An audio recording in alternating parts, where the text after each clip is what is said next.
முருங்கைக்கீரை வடை செய்கிறதுக்கு 200 கிராம்ஸ் கடலைப்பருப்பு எடுத்துகிட்ருக்கேன். 1 கப்பு அளவு. இதை 2 மணி நேரம் நம்ம ஊற வைக்கணும். ஒரு பெரிய கைப்பிடி அளவு முருங்கைக்கீரை தேவை. அதை நம்ம இது மாதிரி ஆஞ்சி எடுத்துக்கலாம். முருங்கைக்கீரையை இது மாதிரி தனித்தனி இலைகளாக வர மாதிரி நம்ம க்ளீன் பண்ணி எடுத்து வச்சுக்கணும். இதை வந்து ஒரு 3 தடவை வாஷ் பண்ணிவிட்டு வடிதட்டில் போட்டு வச்சிடலாம். பருப்பு நல்லா 2 மணி நேரம் ஊறிடுச்சு. அதில் 1 கப்பு தனியாக எடுத்து வச்சுருக்கேன். நம்ம கடைசியாக வடை செய்யும்போது அதை வந்து சேர்த்துக்கலாம். அது வாயில் கடிபடும் போது நல்லாயிருக்கும். 1 டீஸ்பூன் சோம்பு, ஒரு 2 காஞ்ச மிளகாய்,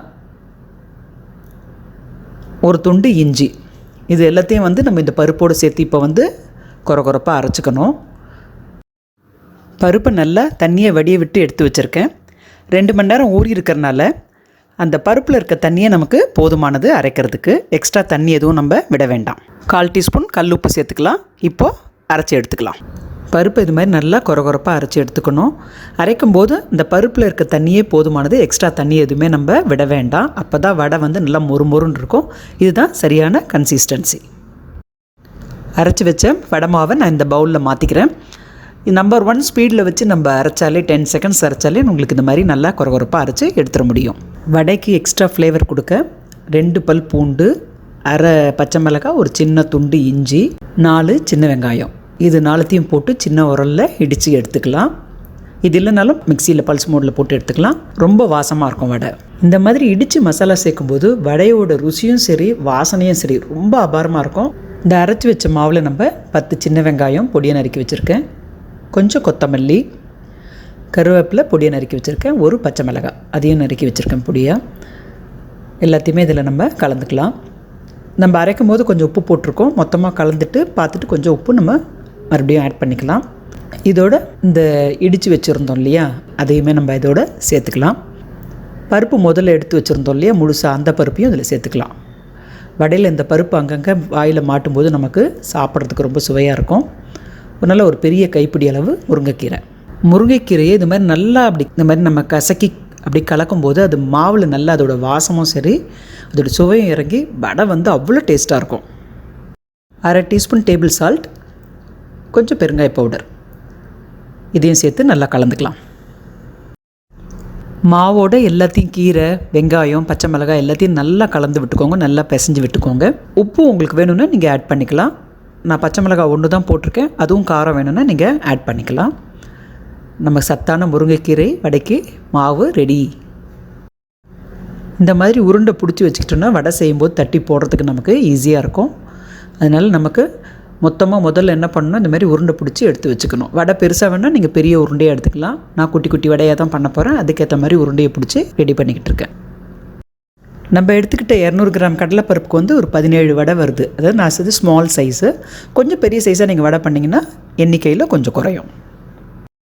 இந்த மாதிரி உருண்டை பிடிச்சி ரெடியாக வச்சுக்கிட்டிங்கன்னா வடை தட்டும்போது உங்களுக்கு ரொம்ப ஈஸியாக குயிக்காக பண்ணிடலாம். எண்ணெய் நல்லா சூடாயிட்ருக்கு. இது எண்ணெய் சூடு பண்ணும்போது ஹை ஃப்ளேமில் வச்சு பண்ணிக்கோங்க. பட் சூடான உடனே அதுக்கு மீடியம் ஃப்ளேமுக்கு கொண்டு வந்துடுங்க வடை செய்யும்போது. அப்போ தான் உங்களுக்கு வந்து அந்த டெம்பரேச்சர் கரெக்டாக இருக்கும். எண்ணெய் கரெக்டான சூட்டில் இருக்கான்னு செக் பண்ணலாம். மாவு பாருங்கள் உடனே மேலே எழும்பி வந்துடுச்சு, கரெக்டான சூட்டில் இருக்குது. இந்த உருண்டை எடுத்து உள்ளங்கையில் வச்சு ஒரு ப்ரெஸ், அவ்வளோதான், சூப்பராக வடை ரெடி. இதே மாதிரி ஒவ்வொரு தடவையும் ப்ரெஸ் பண்ணி உள்ளங்கையில் வச்சு ப்ரெஸ் பண்ணி போட்டிங்கன்னா நடுவில் கொஞ்சம் திக்காகவும் ஓரத்தில் தின்னாகவும் இருக்கும். இதுதான் வந்து ஒரு கரெக்டான மசால் வடைக்கான ஷேப்பு. ரொம்ப ஈஸியாக வருது பாருங்கள். ஏன்னா நம்ம உருண்டை ரெடி பண்ணி வச்சதுனால செய்கிறதுக்கு நமக்கு வந்து ரொம்ப ஈஸியாக இருக்கும். இந்த அளவுக்கு வந்து ஒரு 5-6 போடலாம் இந்த வாணலியில். இந்த எண்ணெயில் ஒரு 5 to 6 வடை இருந்தால் போகிறோம். அப்போ தான் வந்து வடை நல்லா வேகும். நெருக்கமாக போட்டால் கொஞ்சம் வேகிறதுக்கு டைம் எடுக்கும். இது ஒரு 2 மினிட்ஸ் அப்படியே இருக்கட்டும். அதுக்கப்புறமா நம்ம அதை வந்து திருப்பி போடலாம். 2 நிமிஷம் ஆயிடுச்சு, திருப்பி போடுறேன். இந்த மாதிரி கொஞ்சம் 2 தடவை திருப்பி போட்டு அந்த வடையோட அட்ராக்டிவ் கோல்டன் கலர் வர வரைக்கும் நம்ம அதை வந்து வேக விடணும்.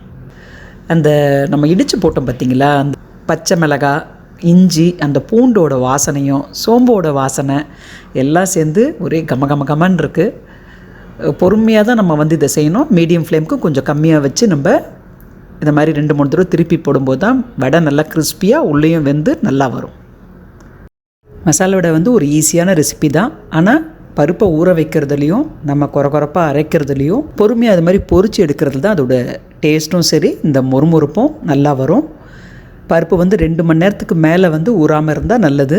அதுக்கு மேலே ஊறினா பருப்பில் சமயத்தில் வந்து புளிப்பு சுவை கூடிடும்.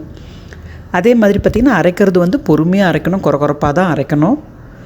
பொரிக்கும் போது எண்ணெயோட சூடு கரெக்டாக வச்சு பொரிச்சு எடுத்தோம்னா ரொம்ப சூப்பராக நம்ம வடையை பண்ணிடலாம்.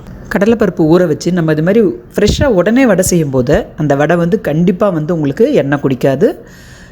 இந்த சைஸ் நான் போட்டிருக்கேன், அதனால் 5-6 வடை போட்டு நான் பொரிச்சு எடுத்துகிட்ருக்கேன். நீங்கள் பெரிய சைஸாக வடை போட்டிங்கன்னா ஒரு 3 வடை போட்டு எடுத்து பொரிச்சிங்கன்னா உங்களுக்கு சரியாக இருக்கும். அழகான அந்த கோல்டன் ப்ரௌன் கலர் வந்துடுச்சு. வடை ஆல்மோஸ்ட் வெந்துடுச்சு. எவ்வளோ கிறிஸ்பி, எவ்வளோ அழகாக இருக்குது பாருங்கள். துளி கூட எண்ணெய் குடிக்கலைங்க, ரொம்ப அருமையாக வந்திருக்கு. சத்துக்கள் நிறைந்த முருங்கைக்கீரை மசால் வடை ரெடி ஆயிடுச்சு.